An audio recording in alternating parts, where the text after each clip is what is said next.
Yeah. So that's fine, and I thought that's fine. So I literally have £1 in cash at the moment. So don't expect anything else. All the food I get is from my daughter. And I'm waiting now for Michael to give me some money when the loan comes through the week after next. So he said, you'll only have 10 days to wait, and then your account will have some money in it. Excellent, I said. I shall buy things on the internet with the card, you see, because I've got the card already. Now, I said to her, Jenny, this was never signed. This is not a proper agreement. Yeah. And she's screaming, this is a proper agreement. You promised him all your money.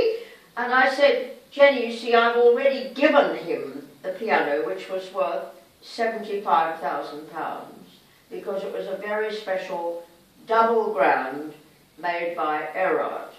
And I said, that's his anyway. I said, you don't have to worry, that is his, he can sell it or keep it or whatever. I want to keep it, Ben said. And I said, that's fine. So then we thought we'd put it into storage with the rest of the furniture. But when I asked him, he said, I've got no money for the storage.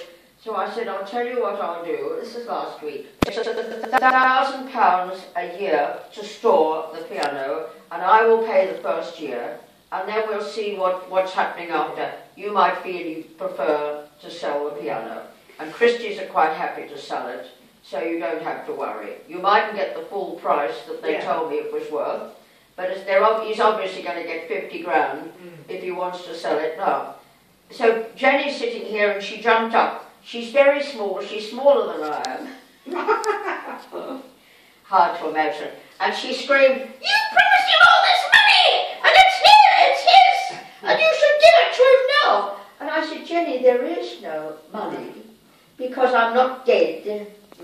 And so on. So they went out to that door. That brown door leads to a staircase into the next building, which is the last of the 3 buildings that this nursing home is made around.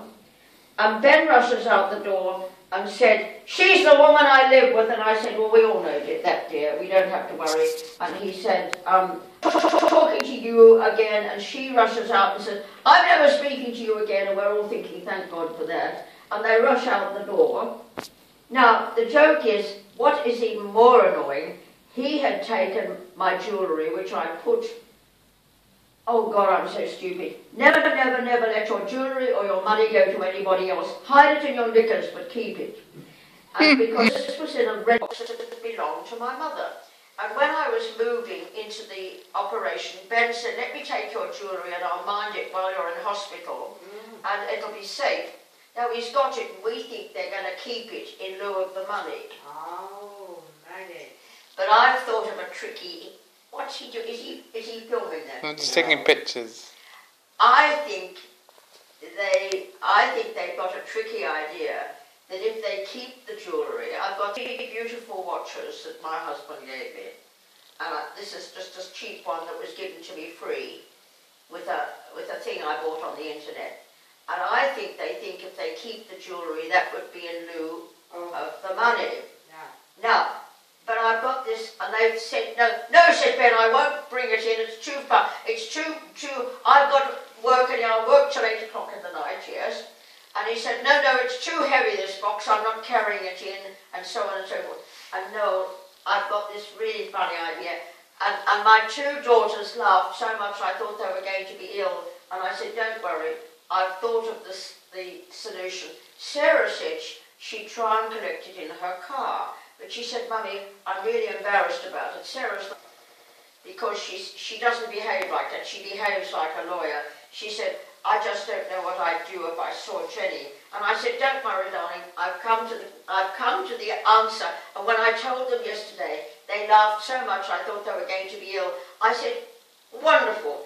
You go with Deborah in the car. And Sarah said, oh God. She said, and I keep the engine running. And I said, Deborah goes in and asks Jenny for the red box. And I said, and you can turn on her and say, how dare you speak to my mother like that? And Deborah said, that's wonderful. And then they're still laughing at the thought. They're going next week. They're going to choose a day between when Sarah can go drive her little car, and Deborah can meet them at lunchtime or something, and they will go together, and Deborah will go in and stand in the hall and scream at Jenny. And I said, well, that doesn't worry me a bit because it's not her red box, and she knows it's mine, so we'll see what happens.